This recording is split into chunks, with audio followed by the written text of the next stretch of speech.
Okay, as usual, you can raise your hands for translations and then we will start. Okay, chapter 12 is devotional service. So this chapter, it begins with Arjuna asking Lord Krishna that there are two types of devotees and whom does he consider to be more perfect? So who is more perfect, asks Krishna. So Arjuna said, right, in how is the connection of chapter 11 and 12? Arjuna said, I want to see you how you pervade the entire universe in your universal form. So Krishna shows that, right?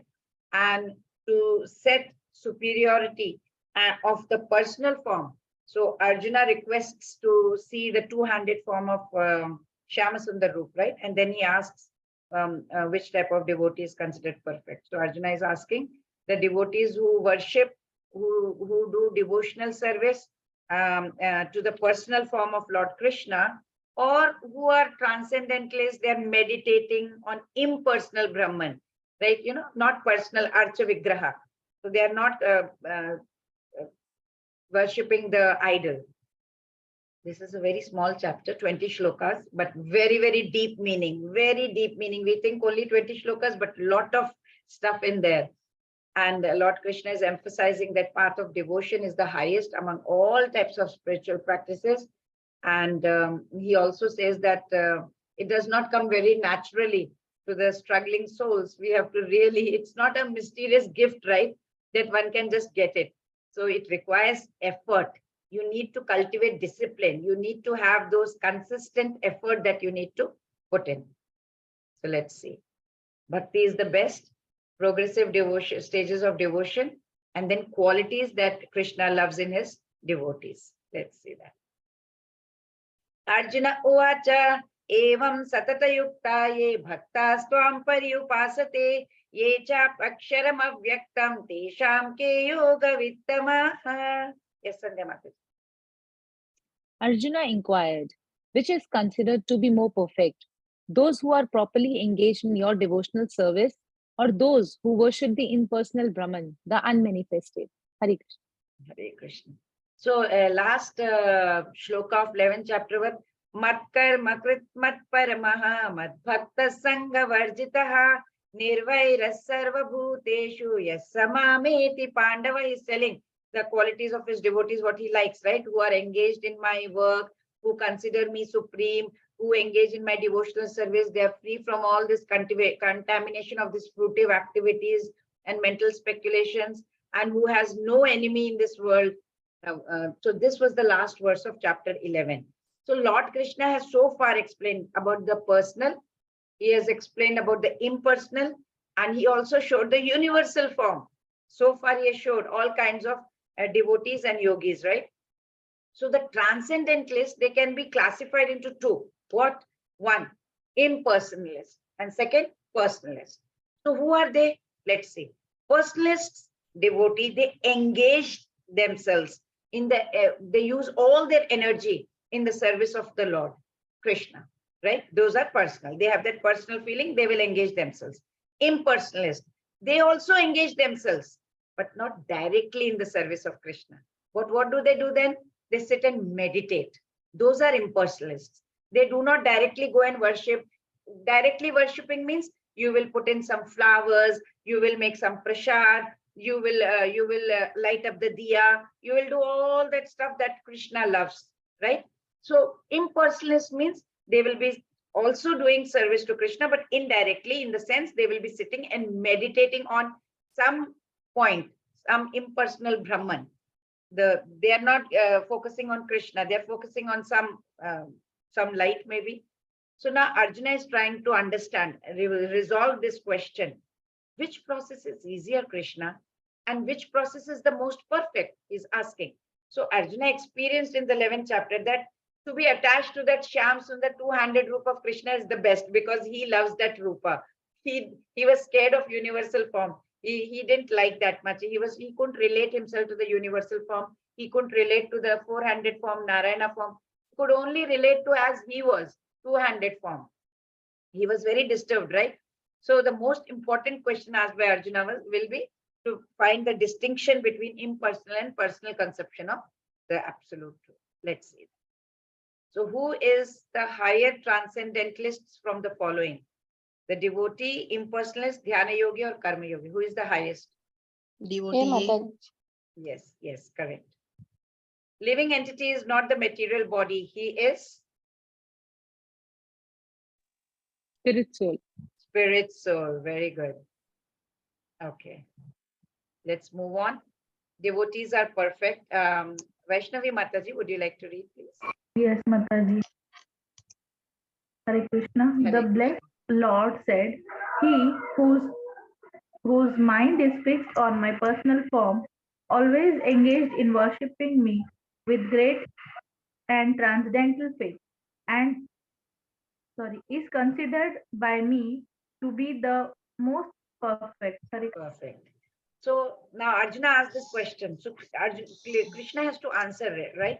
So he's clearly telling those who will concentrate on my personal form and who is worshipping with lot of faith, lot of shraddha, lot of devotion, he is a perfect yogi. Very clearly he said.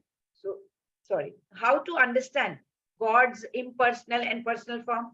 So we can understand through the example, like I told in one of the chapters, I don't remember which one, where I gave the example of a bus which was coming. We are standing at the bus stand. There is a bus coming from the distance. At first, from far off, or you're standing at even at the train station also. You are able to see the train coming from far off. You can just see those lights coming. So that light is coming, headlight is shining. So it seems as if some light is approaching towards you, right? So when that is Brahman realization. Now that the train is coming closer, as it is coming closer, you can see some form along with the light. That is Paramatma Roop. Now, when it comes very close, you are even whether you are in the bus stand or the train station, the train has come right in front of you, the bus has come right in front of you. You can see the complete shape, you can see the people sitting inside, you can see the driver, you can see everything, windows. That is Bhagavan Roop. That is the personal Roop of Krishna. So immediately you will understand that which one is the most closest to you. When you see the whole form, that's what you can relate to. Far off light, okay, fine, something is there. Nearby, okay, something is there. Closest is something you can relate to. So that is what is Brahman, Paramatma, and Bhagwan, which I had explained recently. Hare Krishna. Oh, okay. So we have come to the devotional service. So the 9 processes are accepted at pure devotional service. So when Prahlad in Srimad Bhagavatam said that, right? I keep quoting this. Shravanam Kirtanam Vishnu Smaranam Pada Sevanam Archanam Vandanam Dasyam Sakhyatma Nivedanam, right? So Prahlad Maharaj said that hearing and chanting about the Lord's glories, his form, his names, his qualities, everything is so good. Remembering him all the time, respecting him, offering him prayers, becoming his servant. Everything is too good about it. So Shravanam. Shravanam means what? In Bhakti Yoga, these 9 processes are very, very important. If you employ these in your Bhakti, you will surely attain Krishna and you will get away from whatever material attachments you have. You will definitely get disengaged. You try and see. So Shravanam means to listen. Now you are listening to Bhagavad Gita attentively. That is Shravanam. So you can listen to Bhagavad Gita about Lord's qualities, his stories, whatever stories we keep telling each other, that is also Shravanam. This is the easiest type of bhakti, right? We can practice anytime. All it takes is to listen. So the example over here is King Parikshit Maharaj. He was a grandson of Arjuna. As per Bhagavatam, Parikshit Maharaj was cursed to die within a week. So he chose. He could have chosen anyway, right? He could have chosen lamenting about it and crying about it. Oh my God, I have just 1 week to go, what to do and what to do. But no, what did he do? He chose to spend that week by listening to the glories of Lord Krishna. It is because of him we have got Bhagavatam. So, and who narrated it? Sage Shukha Maharaj, Shukadev Maharaj. So the Shravanam helped King Parikshit to attain moksha. Then next is Kirtanam. Kirtanam means what? Singing Lord's glory. By singing the praises, what happens is devotee completely loses himself. Right now, Mataji was doing the Kirtan. We got completely lost in that Adharam Madhuram song, right? Kirtan. So we become, sometimes that we start imagining Krishna having that tilak and we completely become one with divine. Narad Muni. Narad Muni exemplifies, Meera exemplify that Kirtana when they are chanting and praising Lord, they are completely absorbed, right? Then Smaranam. Smaranam with what? We are remembering God. We must try to remember at all times. Like yesterday when Mataji was telling the experience when she was going on the ride, she was chanting and remembering God. So that is smaranam. You are engrossed. You are thinking of, you are practicing. The mind is practicing to remember God and being engrossed in that, totally engrossed in the thinking about Lord alone, right? Who is the greatest example over here? Prahlad Maharaj. Completely, his father had put him through so much of torture and difficulties, right? But he always remembered Lord. Completely. No wavering. Just remembered the Lord all the time. In the end, what happened? Lord manifested himself into a Narsimha avatar and he killed Hiranyakashipu, his father, and protected Prahlad Maharaj. Then Pada Sevanam. Pada Sevanam means serving the lotus feet of the Lord.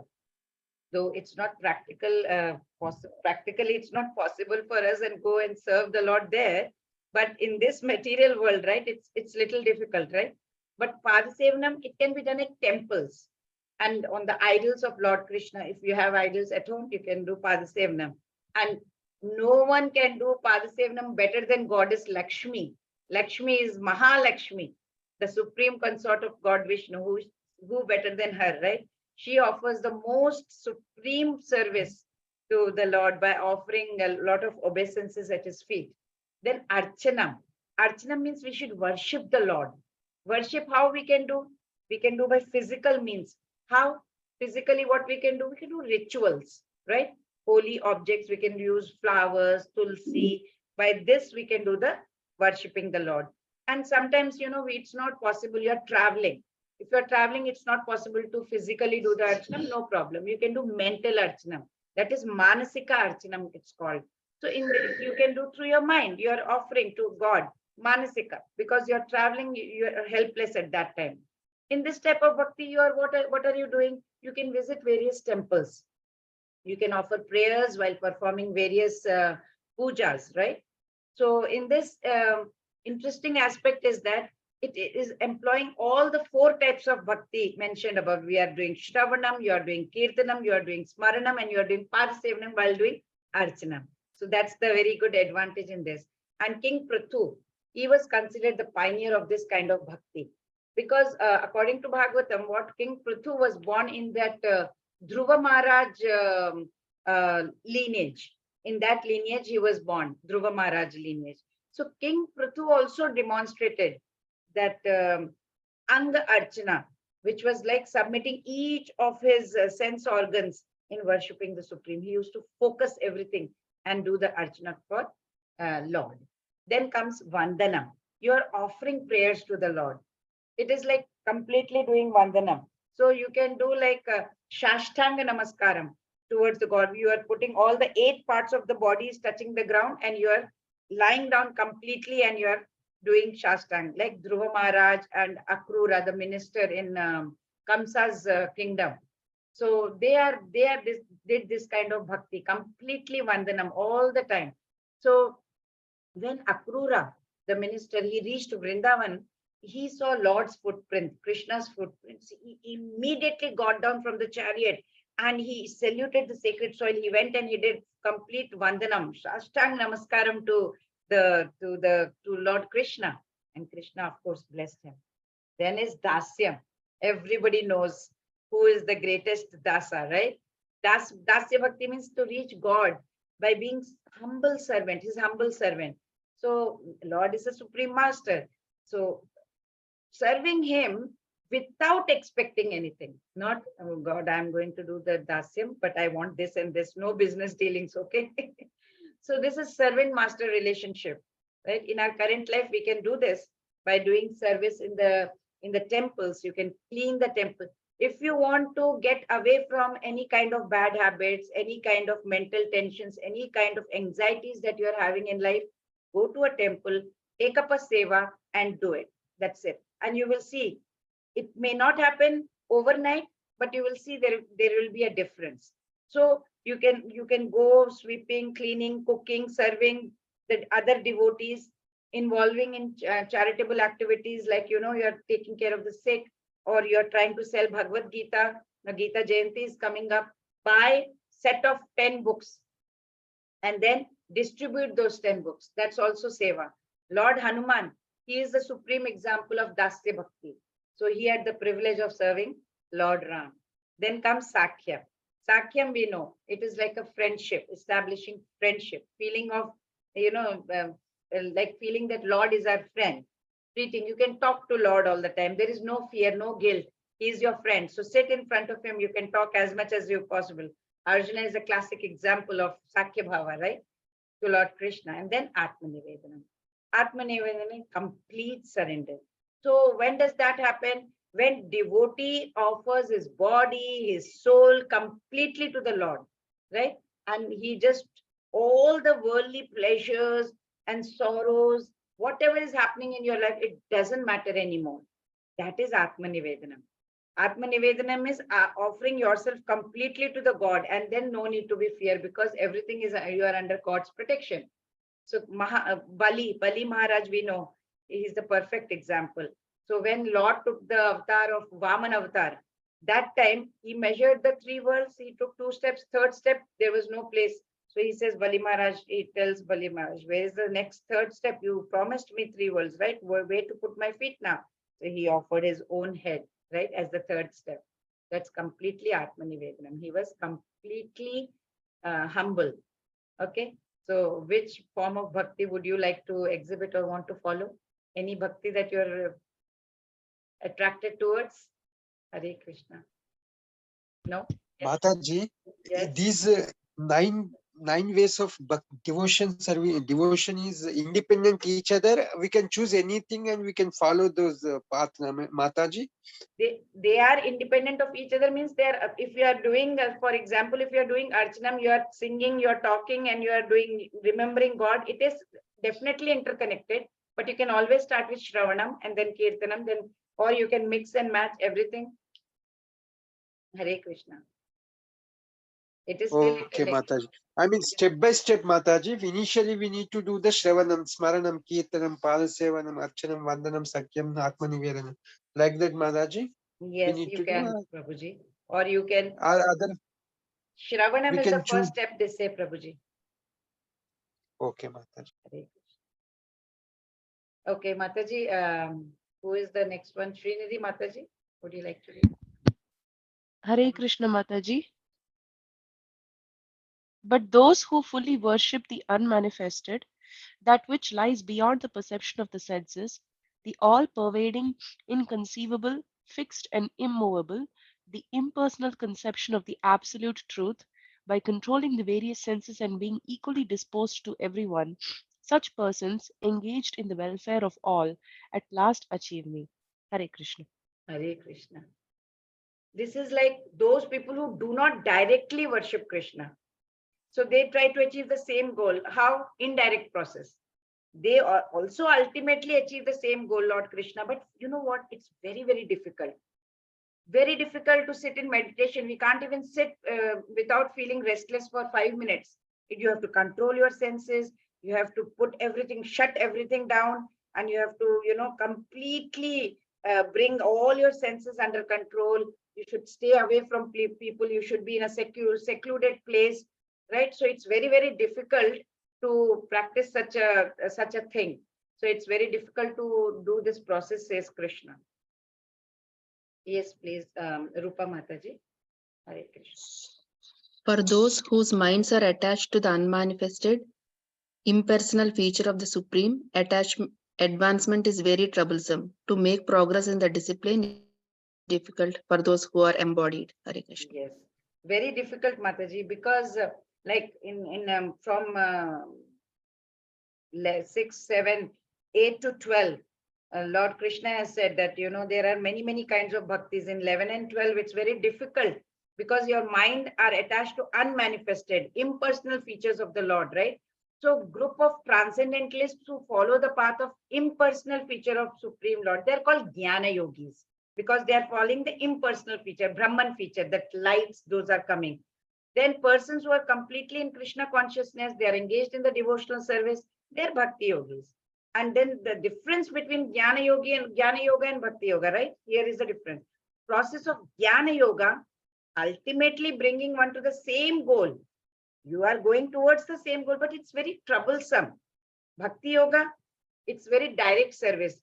Jnana Yoga, you have always got the risk and danger of falling down back into this material world. But Bhakti Yoga, you are always in devotional service. You are thinking about God all the time. It's easier. It's natural and it's easy for we conditioned souls. It's not difficult. Now, question is, why worship the formless Brahman is so difficult? First reason, humans have a form. We have a form, right? So when we see another person with a form, it's very easy to interact with that person. It's very difficult that, just imagine there is something, just imagine. It's very difficult for us to imagine. But it's easy for us to relate to another person, right? Because we have got into this habit of interacting with a form from God knows endless lives. So our mind, our mind has a wonderful enchanting form. And to meditate upon God with that kind of a form, Lord Krishna with a flute and all, it's very easy. It's natural and it's very easy for us to focus. And then that will increase our attachment towards the Lord. We'll always have that God's feature in our focus, towards our focus in the mind. So in case of formless, the intellect, it cannot conceive, it cannot imagine. The mind and senses, nothing to touch, nothing concrete. There is no concrete object to think about. What to meditate upon, we don't know. So very difficult, right? When we don't have anything to focus upon, close your eyes and focus. Focus on what? On a point. What point? We don't know. So it's very difficult. Let us see through an example so that you will understand. The example is between a baby monkey and a kitten. We have always seen the baby monkey holds her mother's belly very tightly. So it is responsible for holding her mother's stomach. It is not helped by the mother. Mother does not help the monkey. The baby monkey has to hold on to the mother. When mother monkey jumps from one branch to another branch and all, it's baby monkey's responsibility to cling very tightly to her mom. And if it is unable to do so, it will fall. That is what? That is impersonal kind of meditation. So let us see that. After seeing, we will understand. See the baby monkey trying to cling. So it is trying to cling to her mother. Mother is not bothered. Mother is walking. It's baby monkey's responsibility to hold on to her mother. So what kind of form is this? This is devotees of formless Brahman. The baby monkey's responsibility. So if we are going to meditate upon something, we have to cling. The God is not going to take anything. We have to cling and move on. So in contrast, when it is a kitten, baby cat, it's very small, it's very delicate. Mother takes the responsibility. How does it carry? By holding the kitten from behind the neck, and it lifts it up. From this analogy, what do we understand? Let's see the kitten also before that. Okay. See how it is holding by the neck. The mother is holding. So this is devotees of personal form. So from this analogy, we understand that devotees of formless Brahman, they can be compared to baby monkey, because they have to put in self-effort. We have to put a lot of effort. But whereas devotees of personal form, they can be compared to baby kitten, because they receive divine support from the God, from Krishna, who holds their hands. So which one is better? We putting in self-effort, and there is a risk of falling down. If mother is jumping from one tree or other, we are not able to cling, we will fall down. But whereas in cat's case, it is holding on the kitten. So we are protected, right? As Krishna had, he protects his devotees as stated in chapter 9. Kshipram bhavati dharmatma shashvachanti nigachati kante apratijanihi name bhakta pranashyati. O son of Kunti, he says, he declared it boldly. My devotee is never lost. He will never ever be, no devotee of mine will be ever lost. He says very nicely over there, right? Like a crude example I can give about a post box. Srila Prabhupada tells in his purport that there is a post box, some mailbox, right, on the street. If we post our letters over there in those boxes, it will go to its destination. We are very sure about it without any difficulty. We are sure that, okay, this post box belongs to the government. If we post our letter in that, it will reach the destination. But if you see any old box or some imitation kind of a box lying over there, it has not been authorized by the post office, it will not do the same work, right? Similarly, God has authorized representation in deity form, which is called Archa Vigraha. You can see on the screen, Archa Vigraha. So this Archa Vigraha, it's the authorized representation of Krishna in this material world. So Archa Vigraha is what? It's the incarnation of Supreme God. It's the incarnation of Lord Krishna. Lord Krishna cannot come here for us. So that is the authorized representation, like a post box, which is the authorized representation of government. If you post the letter, it will surely reach the destination. If we do Archa Vigraha Puja, it will surely reach Krishna. So Lord is all powerful. He is omnipotent, right? So by his incarnation as Archa Vigraha, that is the idol, he accepts the service from the devotee. Whatever we do service to the Archa Vigraha, he will accept it. Just to make it convenient for us. We are in this conditioned life. So for us only, he did this so that we are able to serve him through some devotional service, the 9 devotional services that I mentioned, right? So he is going to confirm the same statement in coming verses also. Okay. Archa Vigraha is the dash of the Supreme Lord. A Mataji. Very good. Very good. Prabhu. Okay. Next, after who read that, I forgot. Lavanya Mataji or Rupa Mataji? Rupa Mataji, is it your turn? Yes. Yes. For one who worships me, giving up all his activities unto me and being devoted to me without deviation, engaged in devotional service and always meditating upon me, who has fixed his mind upon me, O son of Partha, for him I am the swift deliverer from the ocean of birth and death. Hare Krishna. So what is Krishna telling? That nicely, very nicely, Srila Prabhupada also explains in his purport about this verse that devotee does not need to practice Ashtanga Yoga in order to go to Goloka Vrindavan. No need to do Ashtanga Yoga. Krishna is going to take the responsibility. Very clearly he has stated in this verse, right? He is going to be the deliverer. He is going to take care of us.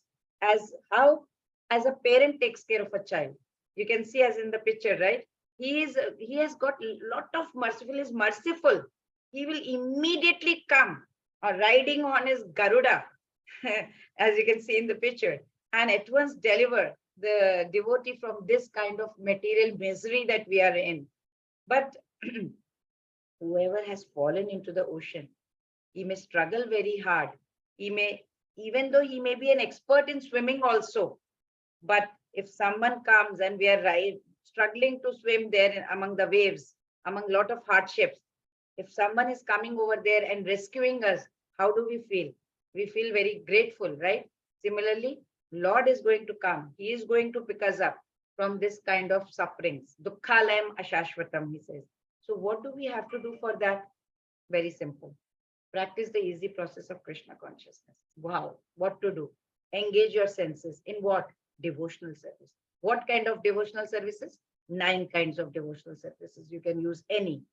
To begin with, chant. Chant what? The Maha Mantra. Anybody knows Maha Mantra? What is that? Hare Krishna, Krishna Krishna, Hare Hare, Hare Rama, Rama Rama, Hare Hare. Hare Krishna, Hari Bol Mataji. So a devotee can start doing that, and you can approach the supreme destination very easily, very happily. Just try and do it. That's the conclusion of Bhagavad Gita, right? As stated in 18th chapter also. Sarva dharman parityajya mam ekam sharanam vraja. Krishna says, leave all the religions. Come, mam ekam sharanam vraja. Come to me.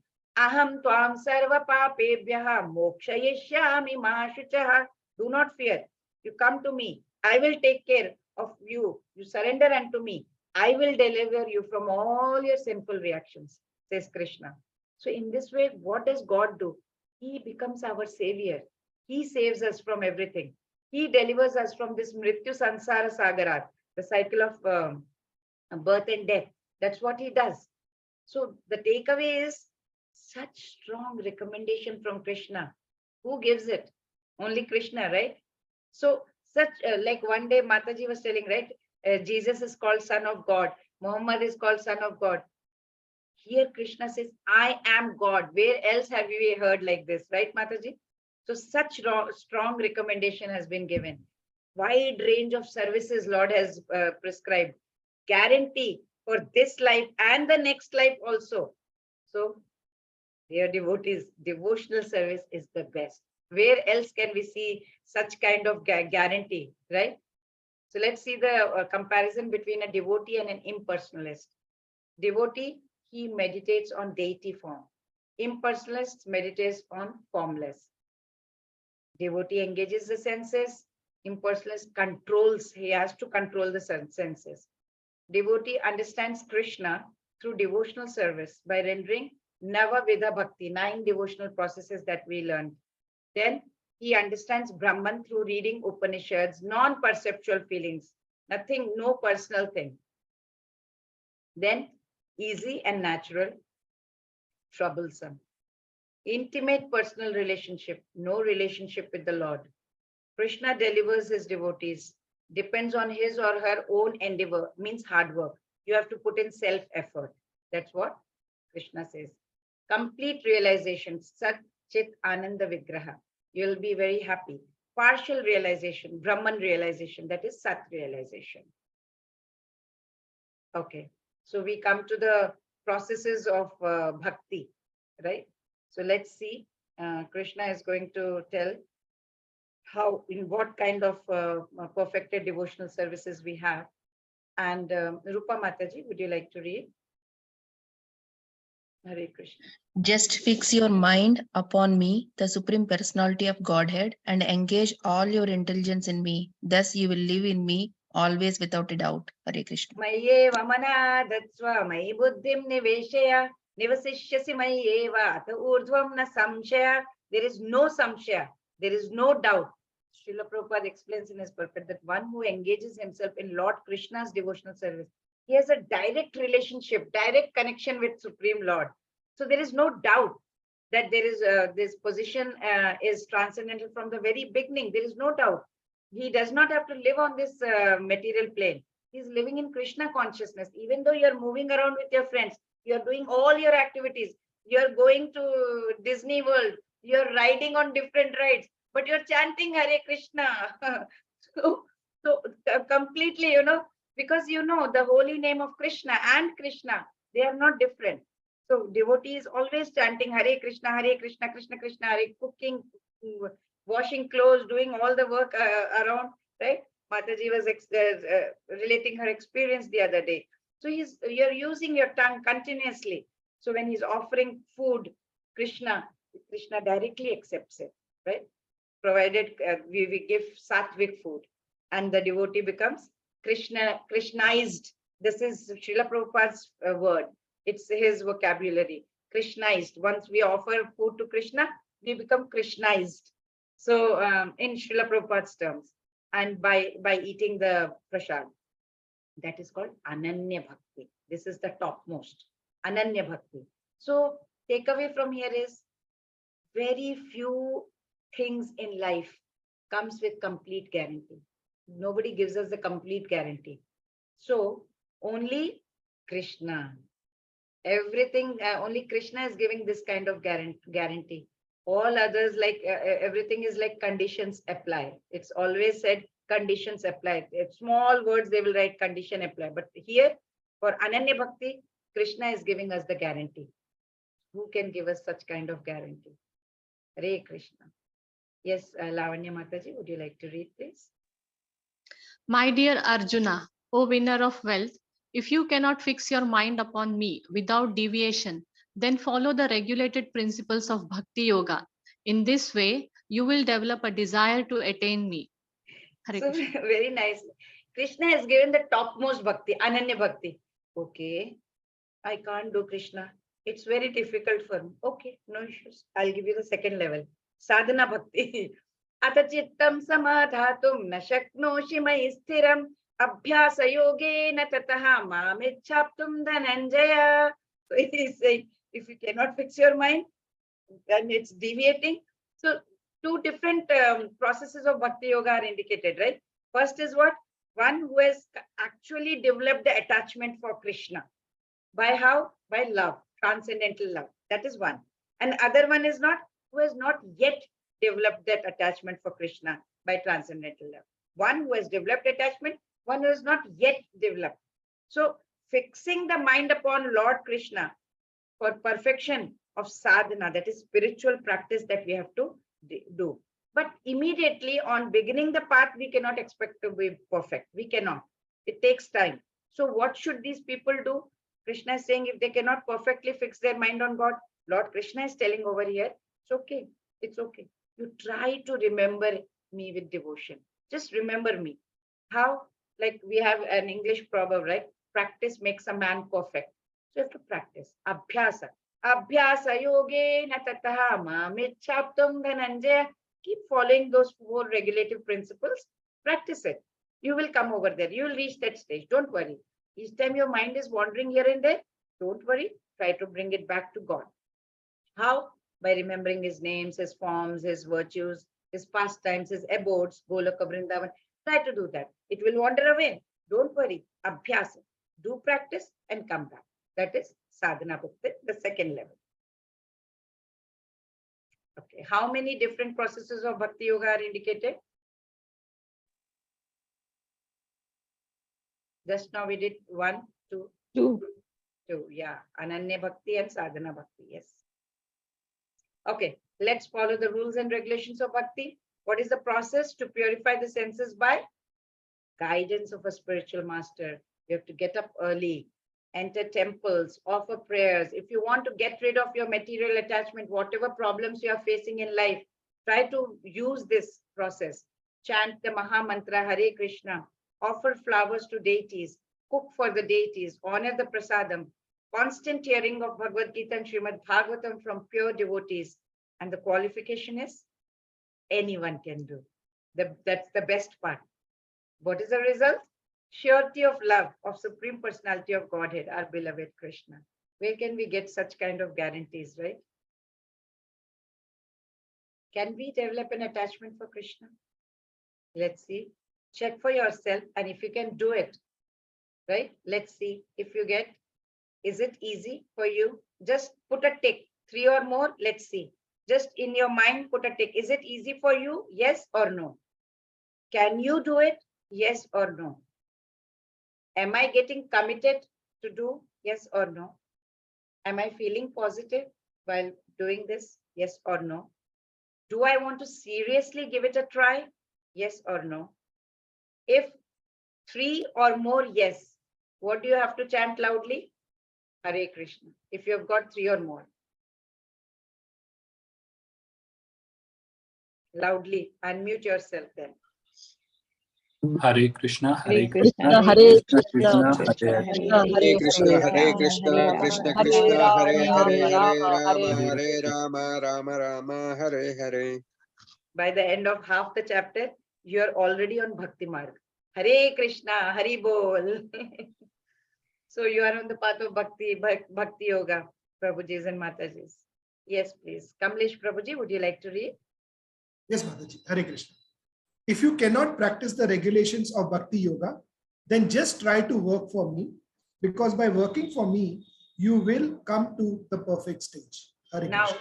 Ananya Bhakti, Hare Krishna Prabhu. Ananya Bhakti was told, then Sadhana Bhakti was told. Okay, you can't do that also. No problem. Abhyasepya samarthosi matkarma paramo bhava madarthamapi karmani kurvan siddhim avapsyasi. So you cannot practice that, no problem. So the instruction is to practice to remember God. It's easier said than done, right? People say, okay, you have told me, okay, Mataji has told me, but it's not that easy, because the mind is made up of that material energy. Maya is there, right? So it's very natural for the mind to run away here and there towards the material objects. It's okay, I will do the chanting. Let me go do some shopping. Or sometimes when you are doing chanting, you suddenly see some interesting ad over there and your mind gets diverted there. So taking it towards God, it actually requires a very conscious and very determined effort. So we are told, right, you must think of God. So we try to do that. But the moment we get absorbed in our work, God is gone out of this window. We enter into the work from this window, and the God is gone out of that window and out of the mind. So what should the people do if who are finding it very difficult to practice the remembrance of God at all times of the day? It's not easy, Mataji, they say. Yes, the Lord is answering that question in this verse. What is he saying? Okay, you cannot constantly remember me. Fine. You should practice to complete, at least work for me. Do something for me. In whatever work you are performing, Krishna says, you must cultivate this habit that you are doing for Krishna's pleasure. At least that much you are doing, whether you're doing software work, whether you're doing construction work like you are doing over here, anything. So it does not mean that we stop all our work. We should continue to do our work. We continue to earn your living, continue to do your job. Small changes required in the way of we think. That's it. So small changes required in the way we are thinking. What is that? Rather than thinking that earning money is for my enjoyment, I have to start thinking, I want to take care of my family with my earnings that I am earning, and I'm able to, engage in devotion. So I will take care of my family with the earnings so that I can take care of my spiritual devotion. So whatever we are going to save, we should donate in the service of God. Donation is a must. We start keeping it. We will not take even a single penny up there. So what are you getting attached towards? Same way, we can't stop eating, we can't stop sleeping, we can't stop bathing, etc. Every daily chores we have to do it. But yes, we can develop Krishna consciousness. How? What to do? What should we should say that, okay, I want to be healthy because I want to serve Krishna. So the moment we start doing everything for Krishna, we become very active, because I don't want to fall sick, because I want to do puja for Krishna. I want to do Archa Vigraha. I want to take the risk of falling sick and sleeping in the bed, right? So the moment we start practicing this, working for Krishna's pleasure, okay, Krishna, today, you know what? I'll make delicious food. If I'm alone at home, I don't feel like cooking for myself. But if I have in mind, oh, I have to cook for Krishna, then I'll make very beautiful and very tasty and yummy dish, because it has to be offered to Krishna. Once I offer it to Krishna, I also will have that prasadam, but yummy prasadam because of Krishna. So we start working for Krishna's pleasure. Naturally, we stop engaging in these selfish activities and start doing devotional service. Soon we will be able to focus upon him, and then ultimately we reach that Ananya Bhakti. So God is saying, you can't do Ananya Bhakti, do practice Sadhana Bhakti. Can't do, at least do your work, but work for me. Do it for me. Then you will come to that perfect stage. That's the 3 steps here. No assured result. Okay, let's see this. Anybody else who's volunteering to do? Okay, Sandhya Mataji, again, you can do it. Mataji. If, however, you are unable to work in this consciousness, then try to act, giving up the results of your work, and try to be self-situated. Okay, so Athai Padapya Shaktosi Kartum Madhyogam Sarvakarma Palatyagam Tatah Kuru Yatatmavan. So beginning from 12.8, Lord Krishna gave 3 ways, right? What that he said, engage in Lord Krishna's devotional service, Ananya Bhakti. Then he said, develop attachment to Krishna and do Abhyasa. That was Sadhana Bhakti. And if you can't do that also, okay. He said, work for him, that is Karma Yoga. Now, all this, that also requires a purified intellect we require, right? So those who are still not sure, I don't know whether I have that kind of relation with Krishna or not. I don't know whether I have realized him yet or not. It will be very difficult. For those people, it's impossible to work for Krishna, for his pleasure, right? There is having a doubt. You are still having that doubt. So he's giving this. In 12.11, in this verse, he's giving the 4th alternative. What is that? For welfare. He's telling Arjuna, okay, keep doing your work as before, whatever you were doing before. But become detached from the fruits of your action. Can you do that? Such detachment, what will it do if we detach from the results? He says that that will purify the mind, because we are not no longer attached to that result. So that will remove from our mode of ignorance, tamasic bhava, and passion, rajasic thing, and it will move us towards mode of goodness at least.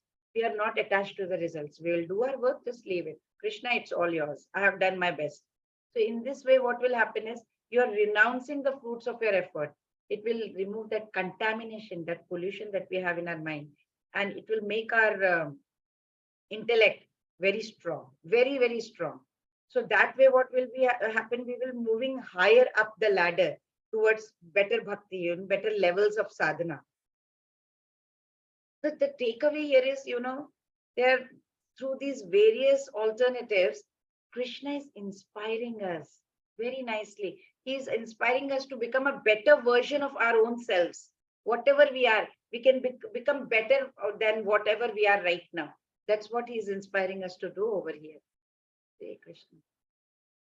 Okay, Srinidhi Mataji, you didn't read, I guess, right? Hare Krishna, Mataji. Hare. If you cannot take to this practice, then engage yourself in the cultivation of knowledge. Better than knowledge, however, is meditation. And better than meditation is renunciation of the fruits of action. For by such renunciation, one can attain peace of mind.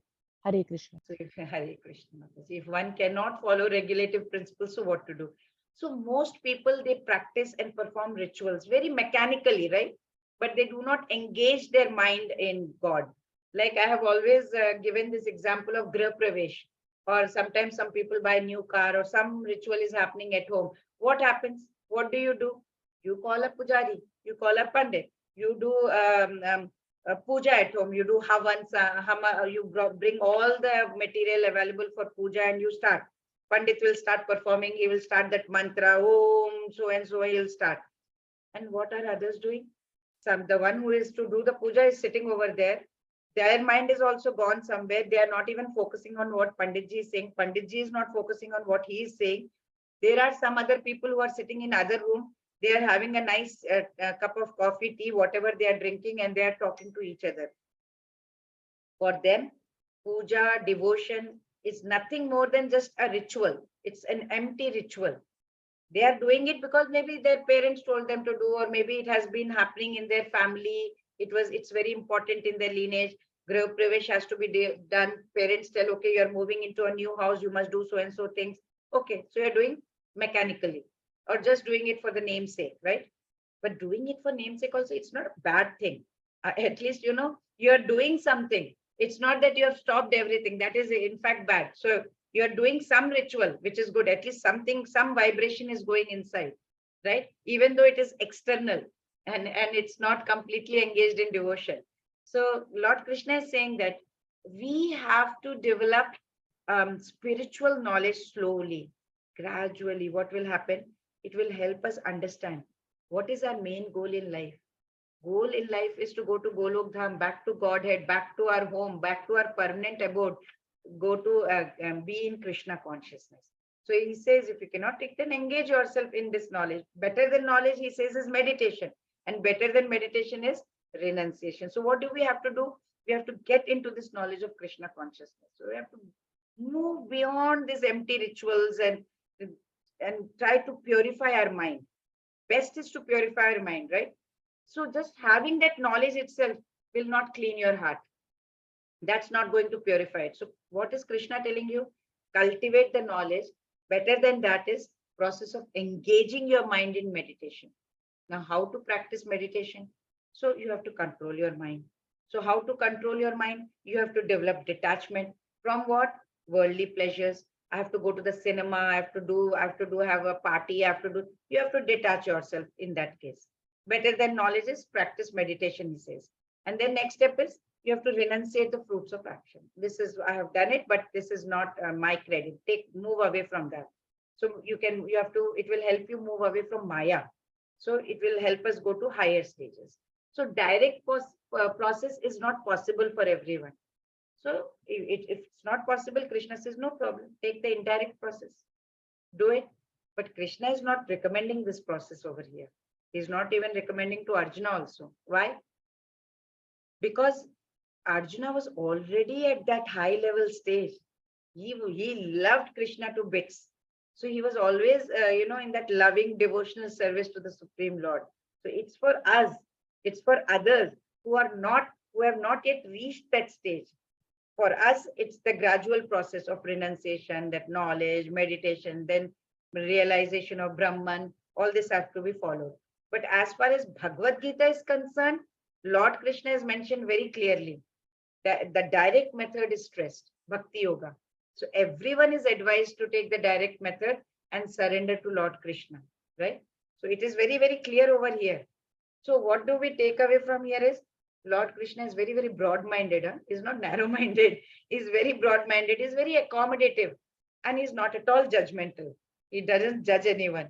So merciful. He's giving us so many options. We can choose whatever we want. All the alternatives are given. So we can carry the spirit of Bhagavad Gita, right? It brings a lot of positivity in us that Krishna has given us so many choices. We can do whatever, but at least he says, come to me. That's the ultimate thing he's asking us to do. What are the steps of indirect process if one cannot directly come to the stage of devotional service?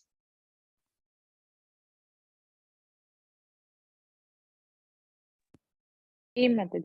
Hey Mataji, first one Mataji. Yes, very good. Hare Krishna. Okay. Next, Kamlesh Prabhuji, would you like to Yes.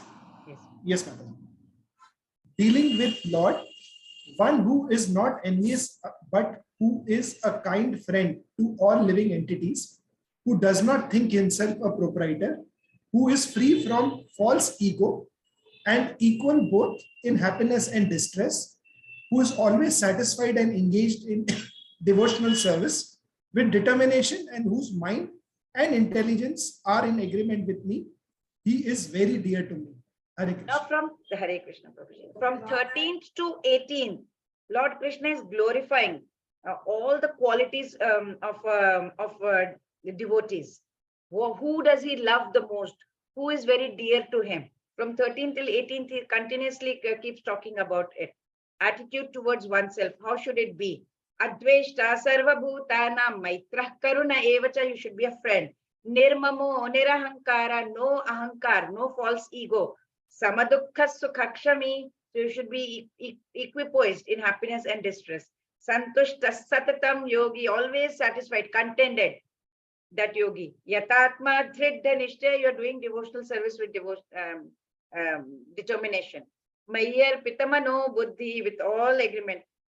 Yo me bhakta same priya. He is that bhakta who is very priya to me, very dear to me. So Lord Srila Prabhupada very nicely explains, pure devotee is never ever disturbed, come what may. Nor is he very envious of anyone. He is not at all envious of anyone. Whatever you may be, you may get promotion, open promotion. He is satisfied. Whatever I deserve, I will get. If he was junior to me, he got 4 times promotion and I'm still here, no problem. He is satisfied, self-content. I will do my best. If I get promotion, if it's written for me, it will happen. There is no point, lamenting about it. So he is very much contented. So he's very calm, he's very quiet, he's patient. Whatever may happen, he's very kind to everyone. Nirmamo is completely detached. He knows that he is not this body, he's just a soul. He stays away, he doesn't have any false ego. He's equipoised in happiness and sorrow. He's very, very tolerant, very satisfied. Whatever comes his way, this is mine. This is what I deserve, I think. If I get promotion, very good. If it doesn't, I will work harder. That's it. So he's always joyful. So you know, when you get miserable, when you are trying to achieve something, it's not happening, you become miserable. But don't, right? You put in your 100% and leave rest to God. He 100% follows spiritual master's instructions, 100%. Why? Because his senses are controlled. He's determined. With lot of determination, he does devotional service. Whatever arguments, false arguments are given by others, he is not into that. I will do my devotional service. He's determined. You may give whatever kinds of argument you may give. Fully conscious. He knows Krishna is eternal. That's it. That's my goal. So all this makes him fix his mind towards God, right? So of course, why will Krishna not like such people? This qualities that will endear Krishna. Yes, Srinidhi Mataji. He by whom no one is put into difficulty and who is not disturbed by anyone, who is equipoised in happiness and distress, fear and anxiety, is very dear to me. Another quality now. Yasman no dvijate lokaha lokano dvijate chayah harsha marsha bhayo mukto yas sacha me priyah. Soul as such is pure. It is uncontaminated. So this quality is, what happens when the soul comes in contact with this material world, then it becomes contaminated, right? So once these impurities are removed, the glorious qualities of the soul will naturally, it will start shining actually. So Lord Krishna is describing some more qualities that develop in devotees when they are doing devotional service. He's not a source of annoyance to anyone. He doesn't do. Devotion, what happens once you're in devotion, it melts us. It softens our heart. We become very gentle. So you don't get agitated by anything. You will not try to hurt anybody. It does not mean that others will not hurt you, mind you. They may try to hurt you. Yasman no dvijate lokaha loka no dvijate. Jesus Christ, he did good to everybody, but others hurt him, right? Yet what did he do when he was put on cross? What did he say?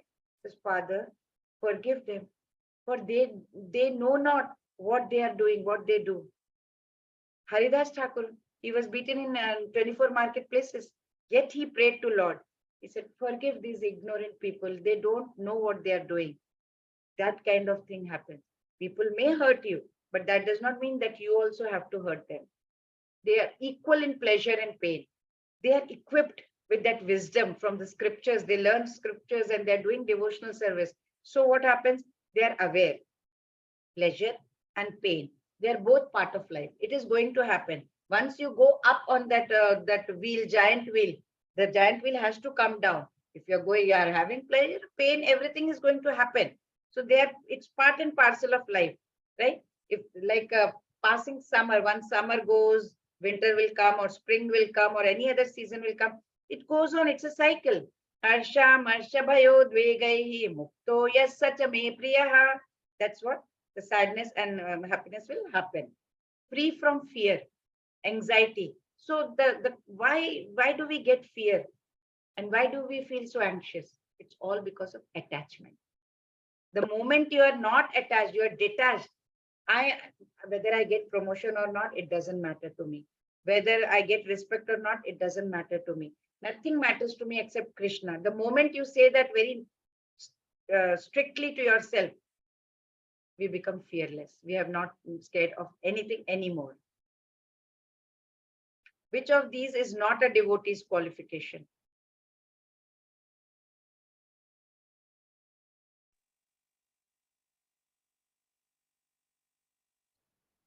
B, Mataji. C. Otherwise?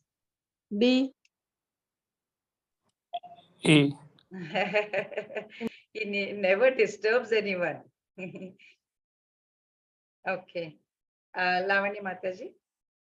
A Mataji, devotee but who it is says he gets disturbed in A option. Sorry, Mataji. A He option never it says, but may disturbs get anyone. disturbed. He may get disturbed by others. Others may disturb him, but he never disturbs anyone. That's what it means, Mataji. Just because Not a others are qualification. disturbing me, that doesn't mean that he disturbs others. Like for example, others may be hurting you, but you don't hurt others. That's the meaning, Mataji. Thank you, Mataji. Yes, a, Lavani. a devotee who is not dependent on the ordinary course of activities, who is pure, expert, without cares, free from all pains, and who does not strive for some result is very dear to me. And another of his qualities that Krishna likes, right? Attitude towards oneself. So dealing with other entities, Lord Krishna is continuing with more. He says anapeksha, anapeksha shucher daksha. Anapeksha is neutral, is indifferent to worldly gaze. Anapeksha shucher daksha udasino gatavyataha Sarvarambha parityagi yo madbhaktas same priyaha.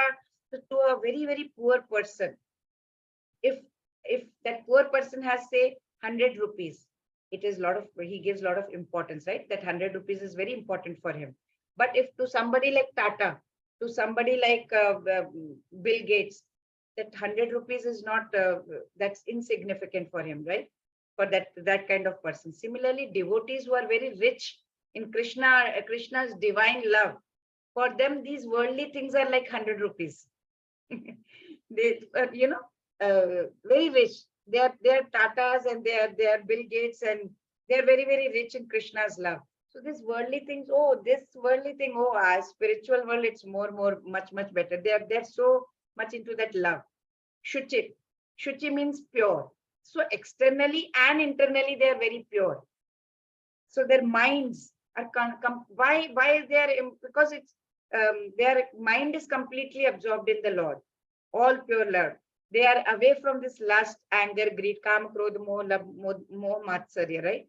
So they want to keep their external body, environment, everything very pure as well, right? So cleanliness is next to godliness, that way. So udasino gatavyataha. So daksha, utshutir daksha. Daksha means what? Very skillful. So they take all their tasks and they will do to the perfection.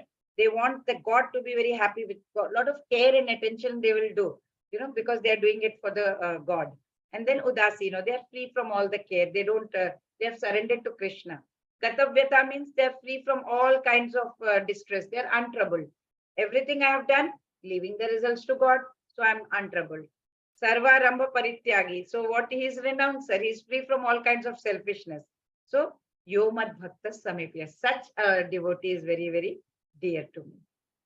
So that's another quality of a devotee is pure.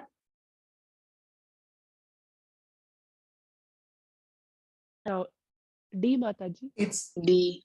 Yes, inwardly and outwardly is pure. Yes. Okay. Kamlesh Prabhuji, would you leave? yes. One who neither grasps pleasure or grief, who neither laments nor desires, and who renounces both auspicious and inauspicious things, is very dear to me.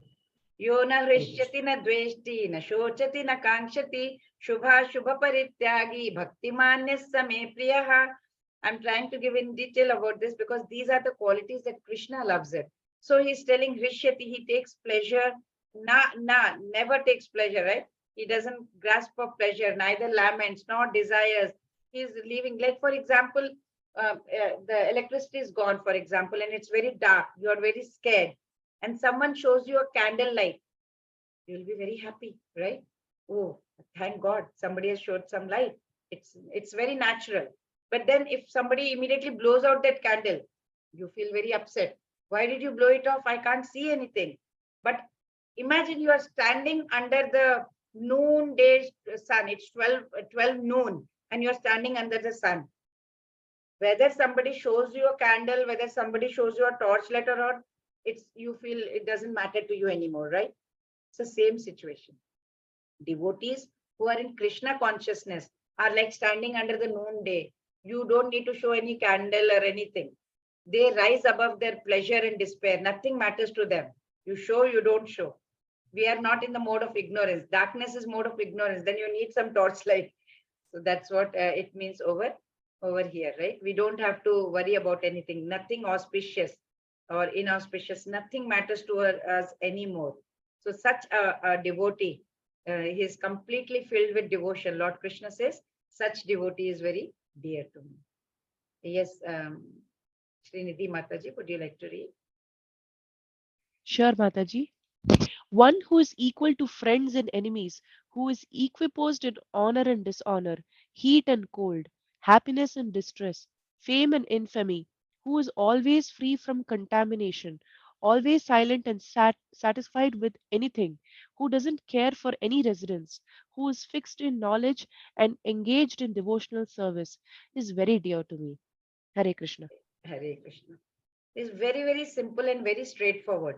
So he's alike to friend and foe. Like, I can think about a story. I'm running out of time, but I'll still tell you this quickly. It was about a story of King Prahlad.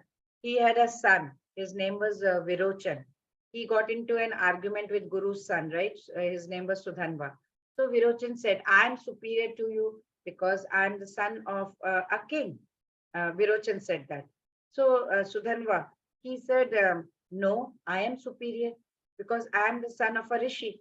So they were very young. They were immature. So they were laying bets now. So they said, okay, let's do one thing. Whoever is proved superior will live. The other one has to die.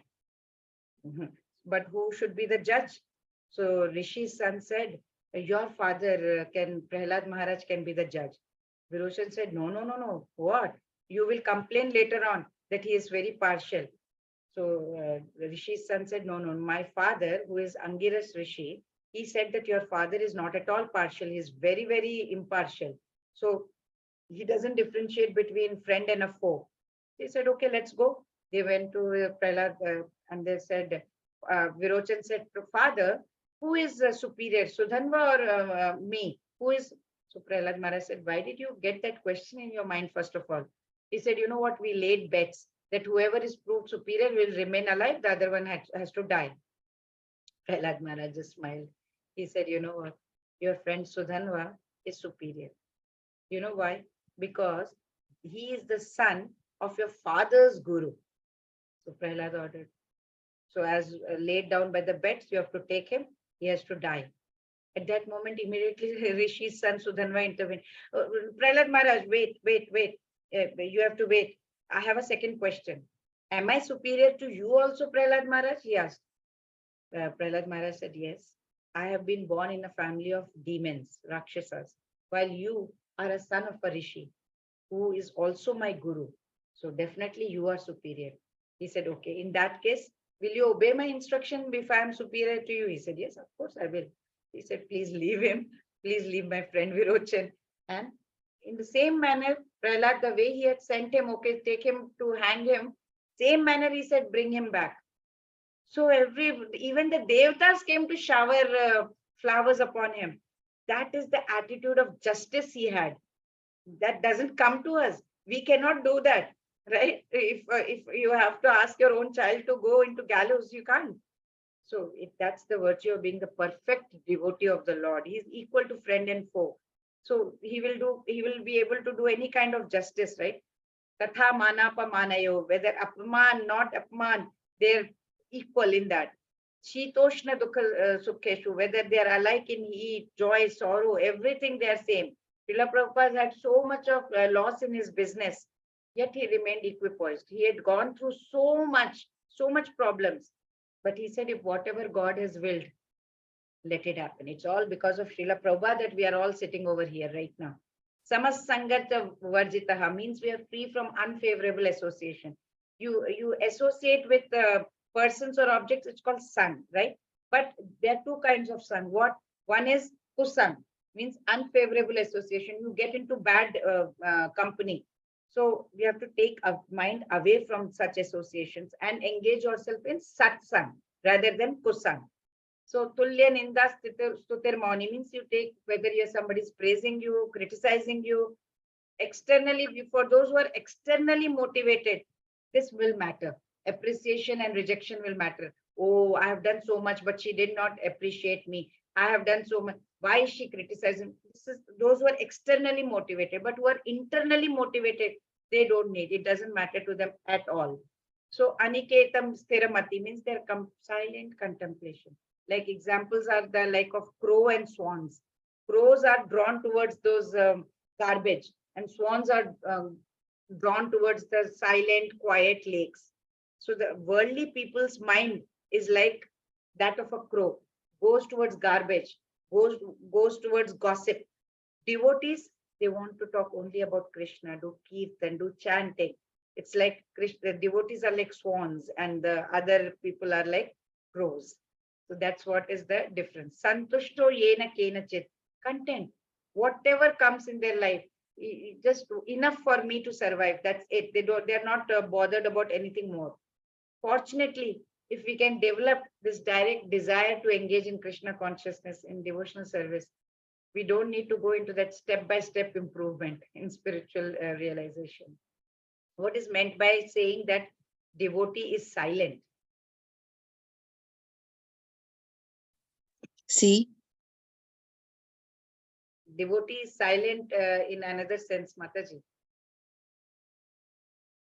He doesn't speak anything nonsense, because if he opens his mouth, he only talks about Krishna. Otherwise, he doesn't talk. So it means that, Mataji. Okay, the last verse of the day, and I'll quickly wrap it up. I'll read, Mataji. Yes. He who follows this imperishable path of devotional service and who completely engages himself with faith, making me the supreme goal, is very, very dear to me. Hare Krishna. This is the last verse. Ye tu dharmamritamidam yatoktam paryupasate shraddhadhana matparamaha bhaktastetiva me priyaha. So he's concluding the chapter by summing it, whatever Arjuna had asked, right? At the beginning of the chapter, Arjuna asked him, who is considered superior? So for those who are devoted to his personal form through Bhakti Yoga or through Dhyana Yoga, but they are worshipping the formless Brahman through Jnana Yoga. Who is better? Asked Arjuna. So Lord Krishna has answered Arjuna's question in the second verse itself. He considers them to be highest yogis who are devoted to his personal form. That he told in second verse. But he continues telling about bhakti continuously, right? How to perform devotion, what are the qualities of the devotees. Now he's concluding that the supreme path of spirituality is bhakti. The path, this is the path that is recommended in this chapter.